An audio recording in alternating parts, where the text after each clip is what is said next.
una o quizás la más importante avenida de Lima si vives en Miraflores, se designó con el nombre de un contraalmirante francés, arrastrando el mito de haber sido quien, tras las batallas del jueves 13 y sábado 15 de enero de 1881, salvó a la capital peruana de ser cañoneada y destruida por el ejército expedicionario de Chile.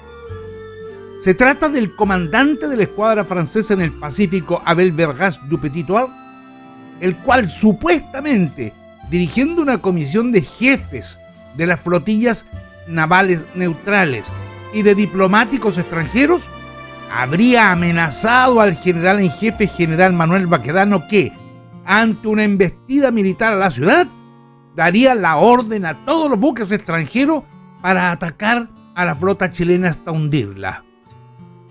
Pero, ¿qué hay de cierto en esta versión? ¿Cómo surgió la idea insólita de adjudicarle a Petit-Thouars la iniciativa de un suceso que jamás sucedió? ¿Y qué rango tenía este señor para que pudiera darle las órdenes a todas las naves de las flotillas extranjeras?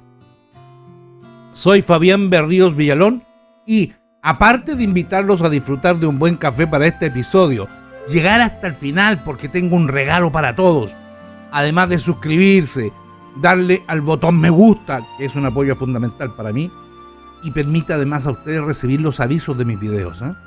Les doy la bienvenida a los antecedentes que abrirán las cortinas de otra imaginaria leyenda fraguada alrededor de la Guerra del Pacífico. Nuestras gracias a la librería virtual Histobellum.cl, que no solo nos patrocina, publica y difunde mis libros y los de otros autores de la historia militar del mundo desde su pasado remoto hasta nuestros días, y, por supuesto obligatorio, los conflictos de Chile, entre los cuales el de la independencia, de la Confederación, del Pacífico o la de 1891. Si quieres conocer más y en detalle sobre las guerras de todos los tiempos o en especial de mis libros sobre la Guerra del Pacífico, ingresa a la librería virtual Histobellum.cl. Anota en el cupón de descuento el código DYS15 y obtendrás un 15% de descuento sobre cualquier libro que compres. En contexto, para los efectos de este video y sin interpretaciones ajenas a los hechos, las batallas por Lima a mediados de enero de 1881 en el marco de la quinta campaña tuvieron dos fases. La primera acción de guerra en San Juan y Chorrillos, comenzada en la madrugada del jueves 13 hasta alrededor de las 5 de la tarde, culminando con la toma violenta del afamado balneario chorrillano, lugar de retiro y esparcimiento de la oligarquía peruana, donde fueron desvalijadas y destruidas muchas de las valiosas mansiones y negocios tras el repliegue forzado de las fuerzas peruanas, expulsadas de la primera línea de defensa de la capital y que fuera ferozmente asaltado y arrasado hasta quedar en cenizas en medio de sangrientos combates y tiroteos. La lucha calle por calle y casa por casa derivó en sombríos acontecimientos hasta la madrugada del 14, con centenares de soldados chilenos ya convertidos en hueste indisciplinada, borrachos por saqueos a locales y bodegas de licor y exaltados, incluso asesinando tropa rendida y ciudadanos inocentes, llegando al extremo de tirotearse entre sí con decenas de víctimas. Los dramáticos testimonios, al margen de autores peruanos, por cierto, pueden encontrarse en libros de testigos chilenos. De varios, solo nombro dos: Justo Abel Rosales y Evaristo Sanz. Los hechos vinieron a ser controlados con la irrupción, por orden del general Baquedano, de la caballería y por supuesto del batallón Bulnes, los policías santiaguinos. Estos sucesos traerían a la memoria de los limeños las crónicas alarmantes de su propia prensa, fomentando el terror de la población al anunciar el riesgo, dado por irrefutable, de todo tipo de abusos y crímenes si las tropas chilenas llegaban a la ciudad. La difusión de todo tipo de relatos, verdaderos o falsos, sobre la toma de Pisagua, la incursión de Moquegua, la penetración del Lynch en el norte del Perú o del combate de Arica, por nombrar algunos, y puestos en relieve para exaltar el apoyo popular, se revertiría hasta el punto de convertirse en verdadero pánico. Incluso, cancillerías de Europa, ya a mediados de 1879 y desde el segundo semestre de 1880, manifestaron al Ministerio de Relaciones Exteriores de Chile e incluso a la Cancillería estadounidense para que interviniera sus preocupaciones por la eventualidad de ser atacadas y destruidas las empresas y colonias bajo la protección de sus emblemas. Desde luego, al saberse lo acontecido en Chorrillos, donde no se respetaron ni siquiera las casas con banderas neutrales, millares de limeños, calculado en unas 3.000 familias, principalmente la élite, incluso extranjeros, se asilaron en sedes diplomáticas o comenzaron el éxodo hacia el puerto de Ancón para refugiarse en los buques de las armadas europeas anclados allí. No estarían ajenos a esos comentarios los altos oficiales navales de Gran Bretaña, Francia e Italia apostados en el Perú. Esta situación dio la pauta de la primera conferencia solicitada para el día sábado 15 de enero a petición de 3 embajadores acreditados en la capital peruana. Jorge de Tesanos Pinto, que, aunque argentino, representaba a la República de El Salvador, y decano del cuerpo diplomático, que es un título honorífico para los más antiguos. Edmond de Borges, de Francia, y Spencer St. John, de Gran Bretaña, reunidos con el general en jefe del Ejército Expedicionario de Chile, general Manuel Baquedano, el ministro de Guerra y Marina en campaña, José Francisco Vergara, y la presencia de Eulogio Altamirano, encargado de las negociaciones con el Perú, Joaquín Godoy, ex embajador de Chile en Lima, consejero indispensable por su experiencia y conocimiento en ese cargo, aunque en esos momentos era embajador en Ecuador, y el secretario del general, Máximo Lira. Sin la presencia, y esto lo dejo claro, hago acento, sin la presencia de algún oficial naval extranjero en las conversaciones. Llegados a las 7 de la mañana, se limitaron a solicitar garantía para los intereses y personas de los súbditos de sus países y de las personas neutrales, a lo que Baquedano accedió sin que ello significara obstáculo a los derechos como país beligerante y siempre que el gobierno peruano no convirtiera a Lima en centro de resistencia, en cuyo caso respondería de inmediato sin dilaciones ni limitar las hostilidades.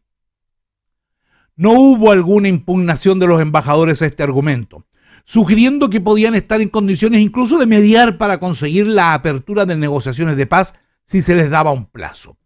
El general en jefe, negando que esta fuera alguna mediación y consintiendo verbalmente solo un alto al fuego, otorgó la gestión hasta las 2 de la tarde de ese día, pero ante la insistencia de la delegación para ampliarlo, lo prorrogó hasta las 12 de la noche. Un dato y un punto esencial. Una delegación encabezada por Isidoro Errázuriz, secretario del ministro Vergara, acompañado del secretario de Guerra del presidente peruano Nicolás de Piérola, prisionero este ministro en ese momento, se había acercado a parlamentar en la mañana del viernes 14, siendo rechazada por el dictador argumentando que no se trataba de una comisión con poderes para negociar.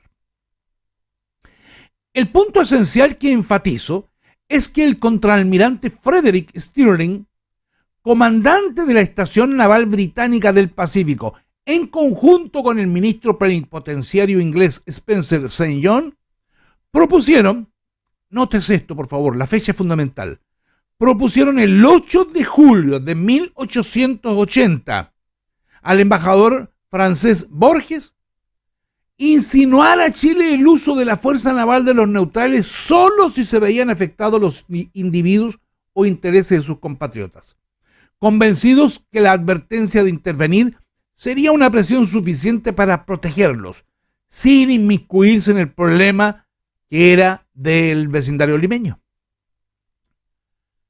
Esa idea nació 6 meses antes de las batallas por Lima. En ese periodo, Petit-Thouars incluso estaba de viaje en Oceanía, regresando recién el 7 de enero de 1881, es decir, no estaba en las costas del Perú cuando se conversó este delicado tema. Los antecedentes muestran que el origen de esa iniciativa salió del contraalmirante inglés Frederick Stirling, al contrario de la tradición asentada en alguna historiografía del imaginario peruano. De hecho, a las 5 de la mañana del día en que se realizó la primera junta de los embajadores con Baquedano y Vergara, hubo una reunión previa realizada en la embajada británica donde Stirling, reafirmando su punto de vista de medio año atrás, informó privadamente que si la fuerza chilena, al ocupar Lima, atacaban sedes diplomáticas o personas neutrales, él capturaría o hundiría a la flota de Chile. Ocasión que aprovecharon para unirse a la propuesta del jefe inglés, el contraalmirante Petitoir, el capitán de navío italiano Giuseppe Sabrano y los representantes Borges de Francia, Viviane de Italia e incluso Isaac Christiansen de los Estados Unidos y von Gramatzky de Alemania. En fin, la segunda fase de la batalla por Lima vendría el sábado 15 en Miraflores, mientras estaba vigente el alto al fuego momentáneo acordado en la misma mañana. En esa villa, también costera por cierto, se había organizado otra línea defensiva de varios reductos y trincheras a las que, días antes, y teniéndolas a la vista, el contraalmirante Petitoir aseguró que no había ejército que pudiera tomárselas, pero que, comenzada la batalla un poco después del mediodía, culminaron cayendo tipo 6 de la tarde con la impetuosa entrada al pueblo de las tropas chilenas, arrasando las trincheras y persiguiendo dispersos en dirección a la ciudad de Lima, aunque, conforme las instrucciones, sin entrar en ella.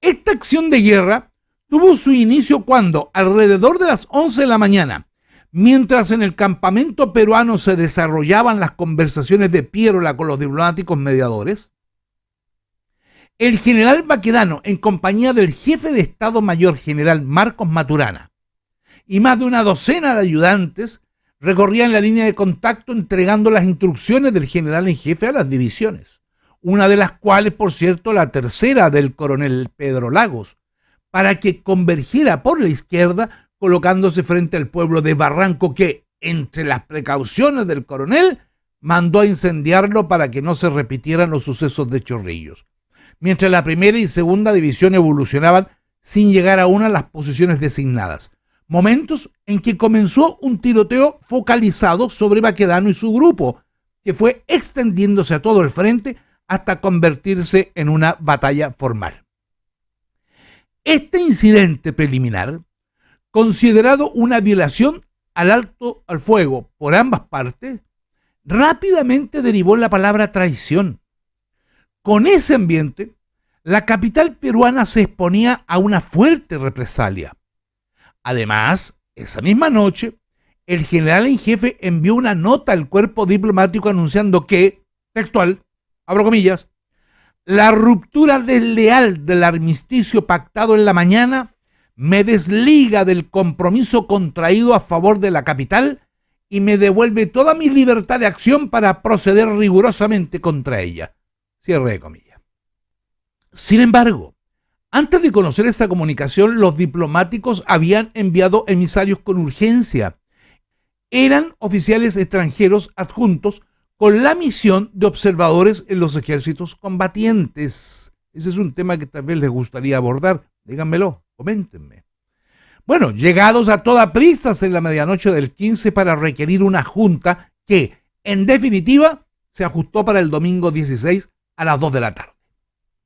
A esa hora ya estaban en el cuartel general chileno el señor Tesanos Pinto, el francés Borges y el británico St. John, esta vez acompañados de los contraalmirantes Frederick Stirling, Abel du Petitoir y el capitán Giuseppe Sabrano, acompañados del alcalde de Lima, Rufino Torrico, para pactar la rendición y entrega incondicional de la capital en ausencia de Pierola, ya fugitivo hacia la sierra, y por tanto sin autoridad política o militar con la cual tratar, ante lo cual Torrico, representando la alcaldía y, en definitiva, al Estado peruano, ya que involucró la entrega del puerto del Callao, firmó el acta de rendición pidiendo 24 horas para la entrega de la ciudad, o sea, hasta las 2 de la tarde del día siguiente, el lunes 17 de enero.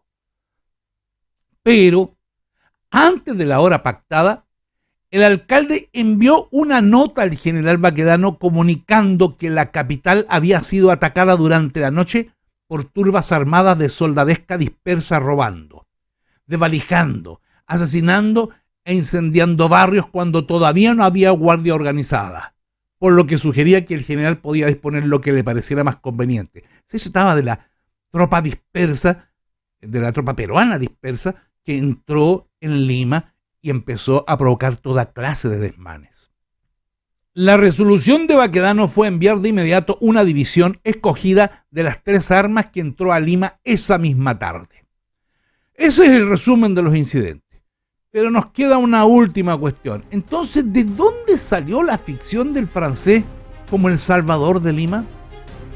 Aparentemente, el primero de la serie para la interpretación del asunto fue el británico Clement Markham, entonces residente en Lima y ligado a la capa empresarial inglesa en el Perú, al que se le ocurrió la parte inaugural de la fábula, imaginando que si los chilenos entraban en Lima, habría pasado lo mismo que con Chorrillos y Barranco, pero adjudicando el fenómeno a la enérgica intervención del embajador Spencer St. John, con el resuelto respaldo de los jefes navales de las flotillas extranjeras en orden a amparar a la capital peruana, aunque sin mencionar alguna amenaza o intimidación. Su libro de edición inglesa aparecerá en Londres en 1882. El segundo fue el italiano Tomás Caivano en el mismo 1882, en la primera edición de su libro en italiano, a quien se le ocurrió crear otra versión, conjeturando un escenario donde los jefes de las escuadras neutrales amenazan al general Baquedano en la reunión del 16, pero sin indicar cuál de ellos fue, y advirtiendo que lo suyo son solo presunciones no confirmadas, provenientes de habladurías populares que él supuso creíbles. Caivano presenta como evidencia que la intimidación del contraalmirante francés, comilla, era voz casi pública en Lima, y que eran dichos de, comillas, personas que podían saberlo. El tercero es un autor local, Mariano Felipe Paz Soldán, en su libro publicado en Buenos Aires en 1884, que, coreando lo dicho por Caivano, no agrega ni quita antecedentes. De ahí en adelante nada nuevo bajo el sol, salvo un apéndice de 1931, comentado en el diario El Comercio, asegurando que Petitoir habría tenido augurios o revelaciones en su viaje por Oceanía con toques místicos y visiones de Santa Rosa de Lima, más los vínculos con una importante monja de los Sagrados Corazones que lo llamaban, lo requerían para salvar Lima. Un episodio intrascendente para dogmatizar el sitial ya asignado al contraalmirante francés, que hace reflexionar, esto hace reflexionar, inevitablemente, sobre la admisión no cuestionada ni revisada por las historiografías tradicionales de descripciones literarias, muchas plagadas de murmuraciones anónimas, comentarios o especulaciones sin hacerlas pasar por el sedazo del pensamiento crítico y la revisión comparada con estudios actualizados conducentes a superar el antiguo positivismo idealista hacia escuelas de análisis más evolucionadas y exigentes. Como sea, lejos de adaptaciones cómodas, en los documentos se comprueba que Petitoir secundó a Stirling incluso con reticencia, al expresar, como dirá el conocido historiador peruano Jorge Basadre, que Petitoir junto al contraalmirante británico habrían ejercido alguna presión sin emitir amenazas, coacciones, ni mucho menos ultimátum de algún tipo. Quizás de ahí algunos descifrando que, por haberse ejercido esa cierta presión, el general Baquedano y los participantes chilenos de la reunión del 16 hayan subentendido que estaba implícita la amenaza. Puede ser, porque las hipótesis son un ejercicio legítimo en el estudio de la historia.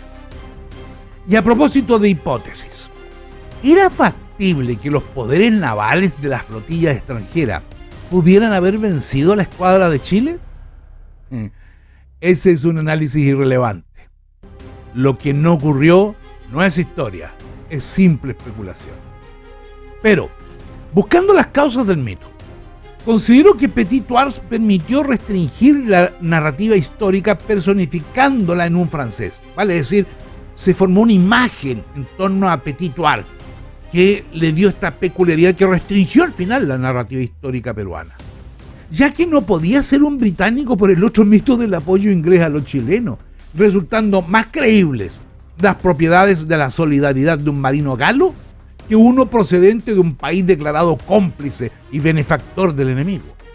Sin embargo, ajustados los antecedentes ahora, primero queda explícito que las conversaciones diplomáticas tuvieron un protagonista, en el rol de portavoz de los embajadores, que fue el representante inglés Spencer St. John, a quien se le supuso más influyente en las autoridades chilenas. Segundo, que la idea de la amenaza, siendo real, existente, no fue del contraalmirante Petit-Thouars, sino del contraalmirante británico Stirling, y que se discurrió y comentó antes de las batallas por Lima, pero que nunca se expuso a Manuel Baquedano. Y es que St. John y Stirling debían suponer fácilmente dos aspectos. La sola presencia de las flotillas extranjeras, ya respetadas por el Estado de Chile con anterioridad, representaban una presión política y diplomática de gran importancia en la defensa inmediata y futura de los intereses de sus países, que en esas horas, en particular, eran el principal objetivo según sus propios informes, declaraciones y solicitudes al alto mando chileno. Incluso porque no arriesgaría la neutralidad proponiendo la defensa de la ciudad y sus habitantes, y que, aunque les importara o no la suerte de Lima, podían sospechar de alguna manera que indirectamente la capital se vería beneficiada, sin violar, por cierto, ellos el estatus neutral. Además, una amenaza vacía, sin gestos para manifestar la voluntad de aplicarse, era inadecuada y contraproducente, haciéndoles perder ascendiente con Chile, un país que les consideraba y hasta admiraba. Y si conocieron el pensamiento estadounidense por boca del ministro Christiansen, que fue uno de los mediadores en las conferencias de Arica, también podemos hablar de ello, me indican si desean conversar de ese tema, que pudieron reflexionar no solo que sería muy difícil tratar con una fuerza militar invasora empoderada, sin disposición anímica y emocional para ser humillada ante sus adversarios peruanos, y porque con bastante certeza, como escribió Petit-Thouars al ministro francés de Marina, sería, comillas, un arma muy peligrosa de manejar, pues la seguridad de todos los extranjeros repartidos desde el Perú hasta el Cabo de Horno dependía directamente de una acción de este género. Cierre de comillas. Confesión del propio Petit-Thouars. De hecho, el día 16 de enero, la sola presencia de Stirling, Petit-Thouars y Sabrano en el cuartel general del Ejército Expedicionario de Chile tal vez jugaría ese papel de presión, sin la necesidad de alguna amenaza o coacción que, por cierto, de haber existido y por su importancia, alguno de estos jefes debió informar a sus superiores, lo que ninguno hizo. Ni tampoco que Baquedano haya escuchado mucho aquella amenaza, ya que impuso condiciones para la rendición de la capital, añadiendo la frase de, abro comillas, solo bajo estas condiciones la ciudad de Lima podía ser salvada de su total destrucción. Cierre de comillas. Esto lo testimonió el teniente de navío Ratomsky, agregado militar francés en el ejército peruano, presente en la reunión. ¿Habrá algo más que agregar? Ok. Espero sus comentarios. Si te ha interesado este capítulo, suscríbete al canal, comparte este video y por supuesto escríbeme los temas que te interesen, de los cuales ya aparecieron un par más arriba. Por ahora, agradezco a quienes buscan los libros de historia militar y de la Guerra del Pacífico que están a su disposición en la librería virtual histobellum.cl con un 15% de descuento y de la cual dejo el vínculo abajo. Solo deben entrar al cupón y anotar en minúscula DYS15. Y no olviden el regalo que les prometí. Abajo, en la descripción, está el vínculo para que descarguen el libro de Evaristo Sanz, completamente gratuito. Gracias a todos. y a sus aportes indispensables que hacen posible la existencia de este canal. Lo digo esto todas las veces del mismo modo. Ustedes hacen posible la existencia de este canal, donde difundimos la historia a diestra y siniestra, sus fundamentos verídicos y donde combatimos leyendas. Saludos fraternales y hasta el próximo encuentro.